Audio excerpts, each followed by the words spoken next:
If you were to ask any boy, 7 years old, 8 years old, 9 years old, where do you want to be when you're 25, 30? Where do you want to be? They're going to say, big house, fast car, beautiful wife.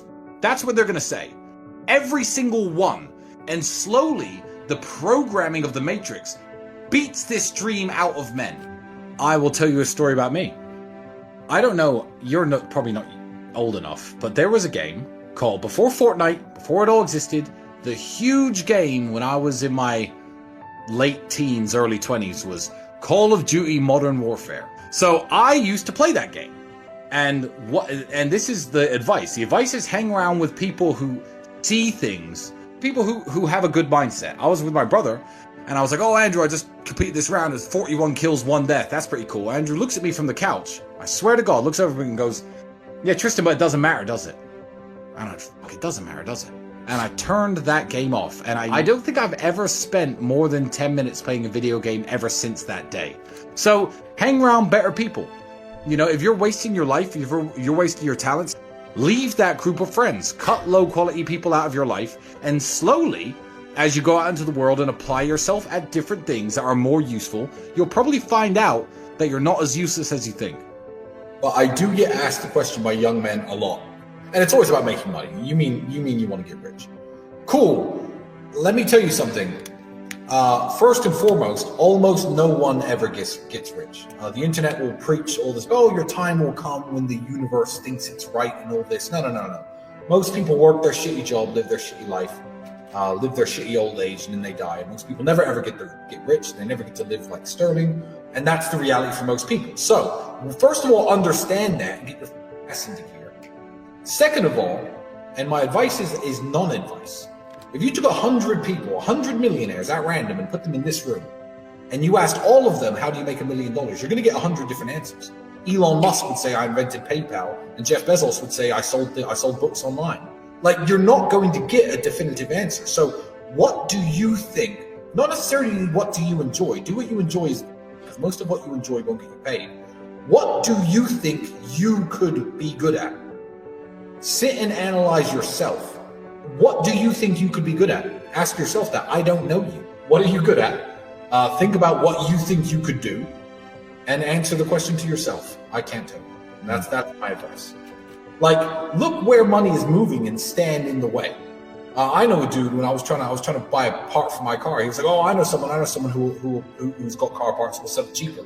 He heard I had a problem. He heard I was going to spend money on a car part. He jumps in the middle, probably made himself $1,000. I don't care how much he made. He saved me money.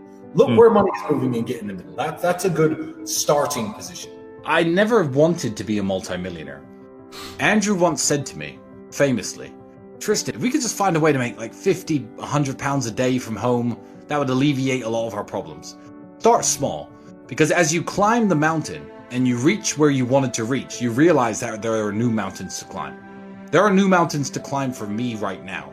And I'm at a level that a lot of people can't even dream of getting to. But you see it. It opens new doors when you accomplish the goals that you're aiming for. And it opens your eyes to what's possible from there. So don't think I want to be a multimillionaire. Think, okay, I want some financial independence. I want to work 20 hours at the fast food store instead of 40, but supplement my income from home. Okay, I've done that. Now I have more free time. Where do I go from here? I've reached that mountain. I've seen what's possible and aimed higher. That's it. So don't think how am I going to become a multimillionaire. Think of your short-term goals. Make sure your mother works less, buy yourself some nicer clothes, live in a better apartment, and think of how you can make those things happen. And as you go up in value as a man, you'll learn a lot about yourself, and from then you could tackle bigger goals. Stop wasting your time. So I was 17, I was working at a fast food restaurant making sandwiches. Now, the internet didn't really exist as such, but looking back on it, it was part of my journey. And I regret nothing because I ended up where I am. So would I even go back and tell myself anything is the question. If I had to, it would be to not burn so much of my time. Let's talk to the 17-year-olds who are listening. Do you finish your job, come home, play video games, etc.? That's what I used to do when I was 17 a little bit. What I didn't do is come home and think, okay, let's work on something new. Let's try and build something. Let's start a YouTube channel. Let's start creating content instead of consuming content. I'd tell myself to be a little bit more proactive with my free time and not fuck around so much. And being a gentleman is very, very important. There doesn't have to be a winner When you're going on a date with a woman and you're looking to sleep with her and she's looking to have a good time, you could both go home happy. Right. You really can. You don't have to feel like you defeated her somehow or you tricked her somehow, and she doesn't need to feel like she used you somehow. Right. You can have a wonderful evening. You're nice to her. You open the car doors. You know, you buy her a bouquet of flowers. You have dinner. You make love. You go home. She's happy. You're happy. It's down to you. It's personal accountability. And that's what a lot of guys want to throw out the window these days. It's like failing in every business you've ever attempted and failing to make money, and then blaming capitalism, or failing in every boxing match or every American football game and NFL game you've ever played, and blaming the referees or blaming the rules. No, it's personal accountability and it's personal responsibility. So I think a lot of these guys need to really, really look in the mirror, as I do. And sometimes I look at myself and think, Tristan, okay, you're a little out of shape. Tristan, okay, you've been sleeping too much, you've been partying too hard, you got bags under your eyes, you're letting yourself go a bit, and you have to keep yourself in check. You have to stay at the very top, and if you don't stay at your very top, you're not competitive anymore. Every single species on the whole planet is exactly the same. Every single female of every single species looks at the most competitive males and thinks, those are the ones I want to have my children. And women, human women, are exactly the same. So if you're not having the success with women that you want, don't go out there trying to blame women, and don't go out there trying to change women. And what people don't want to hear is that to become Tristan Tate was a slow process of hard work that took me 15 years. And I'm still working on myself. I think the Tristan Tate in 3 or 4 years is going to be a much better version of who I am now. Right. And what a lot of people want to do is, blame their circumstances, but they don't understand that. I mean, height aside, you could change every circumstance about you. You could change how handsome you are. You could change how fit you are, how strong you are, how rich you are, how smart you are. I am very fortunate. I don't know what loneliness feels like.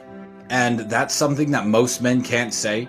And it's why me and my brother, when we understood through meeting very good friends of ours who were married for 10 years, felt alone. Ex-military guys who felt that sense of brotherhood and loyalty and companionship in the army, or on their sports team, their college baseball team, their fraternity, their football team, and they lose it. Those are the guys who opened my eyes to how special the relationship I have with my brother is. And that's what I try to tell the world as well. I don't know what loneliness feels like. I was born in a very underprivileged family. I grew up absolutely broke. I didn't have the best... I wasn't dealt the best hand, but there was always an ace up my sleeve. So I don't know what that feels like. I've always had companionship. I've always had someone who had my back, someone to fight with me, someone to work with me in terms of my brother. So I'm not going to sit here and say that the journey to the top for me necessarily was lonely. But let me tell the young men out there, you need to be able to identify low quality friends and cut them off, and curate the people around you into a group of winners, a group of men who want to go out there and achieve the same things as you. And the journey to the top not only won't be lonely, but it will be far easier.